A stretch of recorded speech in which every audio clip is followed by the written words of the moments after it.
Hello everyone, সবাইকে জানাই শুভ সকালের অনেক অনেক ভালোবাসার নতুন আর একটা ব্লগে।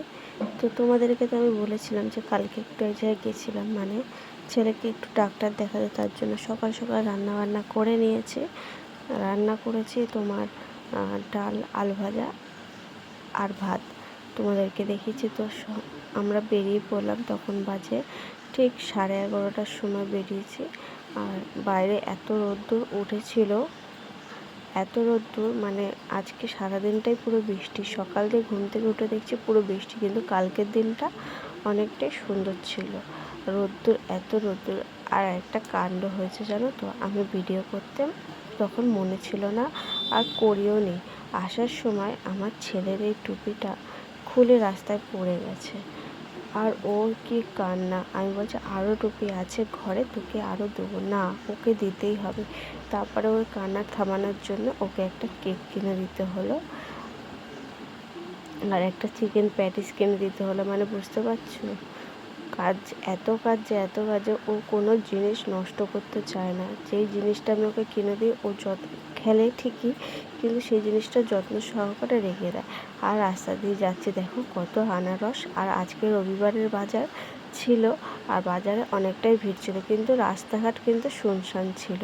যেহেতু রবিবারের বাজার, সবাই ঘরের মধ্যেই থাকে বেশিরভাগ, বাজার টাজার করে সবাই ঘরে ঢুকে যায়।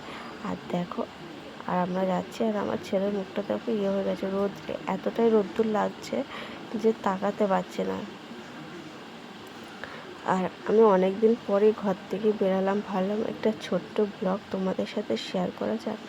আর এত রোদ্দুর যেন মুখ চলে আছে। যাই হোক বন্ধুরা, তারপরে মেন রোডে গিয়ে আমি হেলমেট পরেছিলাম, কারণ হেলমেট ছাড়া তো অ্যালাউ করে না, আর অ্যালাউ করলেও তোমার ফাইন করবে। দেখো আমি হেলমেটটা পরে নিয়েছি, আর আমার হেলমেটের কাঁচটা ভেঙে গেছে। এবছর ভাবছি একটা হেলমেট কিনতেই হবে।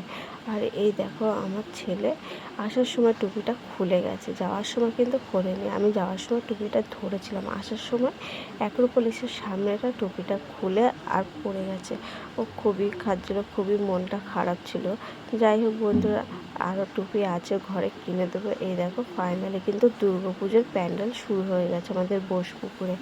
সব জায়গায় দেখছি টোটালি প্যান্ডেল শুরু হয়ে গেছে। আর এই দেখো আমরা যাচ্ছি ফাইনালি। আমরা এই দেখো, এটা কি ব্রিজ যেন বলে, এটা হচ্ছে বালিগঞ্জ ব্রিজ। পুরোটাই ফাঁকা, আর আকাশটা কি ভালো লাগছে বলো। চতুর্দিকে মেঘ। কালকে কিন্তু ওয়েদারটা খুবই সুন্দর ছিল মানুষের জন্য, জামা কাপড় শুকানোর জন্য। আর এখানে দেখো একটা ছোট্ট মতন বাজার বসেছে। এই পাড়াটা আমি জানি না, তো যাই হোক। আর এখানে বিল্ডিংগুলো না অনেক পুরনো, মানে ফ্ল্যাট, কর্পোরেশনেরই ফ্ল্যাট মনে হয়, কারণ না হলে এত ফাঁকা কেন থাকবে, আর দেখলে না ভয় লাগে। যাই হোক বন্ধুরা, আমি হয়তো ক্যামেরাটা উঁচু করেছিলাম, আমি ভেবেছি উঁচু করে, কিন্তু আমি ক্যামেরা অন না করে তোমার ভিডিও করছিলাম, তো বুঝতে পারিনি, কিছু মনে করো না। কিন্তু আমি মনে হচ্ছিলো যে আমি ভিডিও করছি, কিন্তু এদিকে ভিডিও হচ্ছিলোই না, শুধু ক্যামেরাটাই অন ছিল। আর এই দেখো ফাইনালি আমরা আমাদের গন্তব্যে পৌঁছে গেলাম ছেলেকে ডাক্তার দেখানোর জন্য। ছেলেটার শরীরটা খুবই খারাপ, আবার যেতে হবে ডাক্তার, একটু রিপোর্টও দিয়েছে, রিপোর্টও করতে হবে। আর এই দেখো, এই বিল্ডিংটা যেন আগে নীল সাদা ছিল, এখন এই কালারটা করে দিয়েছে। আর এই দেখো, এটা কি কলেজ তোমরা কি জানো? কেউ যদি জেনে থাকো অবশ্যই কমেন্টে জানাবে। আর এই যে আমরা ফাইনালি আমাদের গন্তব্যে পৌঁছে গেলাম। তো চলো, অনেক অনেক ভালোবাসা, আবার দেখা হচ্ছে তোমাদের সাথে নেক্সট ব্লগে। দেখতে কিন্তু ভুলে যেও না। সবাইকে অসংখ্য ধন্যবাদ। হ্যাঁ, একটু আরও ভিডিও আছে, আমার বলাটা ভুল, আমি যাওয়ার সময় ভিডিও করেছি, ওখানে অ্যালাউ করে না, ফোন অ্যালাউ করে না, তার জন্য আমি ওখানে ভিডিও করতে পারিনি। আর যখন বাড়ি যাচ্ছি তখন এই ভিডিও। আর ছেলের খুব মনটা খারাপ। তো যাই হোক বন্ধুরা, ও অনেক বোঝে, অনেক কথা শোনে আমার, এটাই আমার অনেক চাওয়া পাওয়া। আর আজকে কিন্তু সকাল দিয়ে বৃষ্টি শুরু হয়ে গেছে, ভালো লাগে না এই বৃষ্টি। আর এত বৃষ্টি আর ভালো লাগে না। তোমাদের ভালো লাগে বলো তো, এত সবসময় বৃষ্টি? সারাদিন শুধু বৃষ্টি আর বৃষ্টি। আমার ছেলেকে একটু হাসতে বলো, ও হাসলো কেমন করে দেখো। তো চলো, অনেক অনেক ভালোবাসা আমার ছোট্ট ছোট্ট ব্লগে। আর আমার ব্লগগুলো তোমাদের কেমন লাগে অবশ্যই জানিও। হ্যাঁ, আমার একটা ইউটিউব চ্যানেল আছে, আমি ইউটিউব চ্যানেলেও ভিডিও ছাড়ি।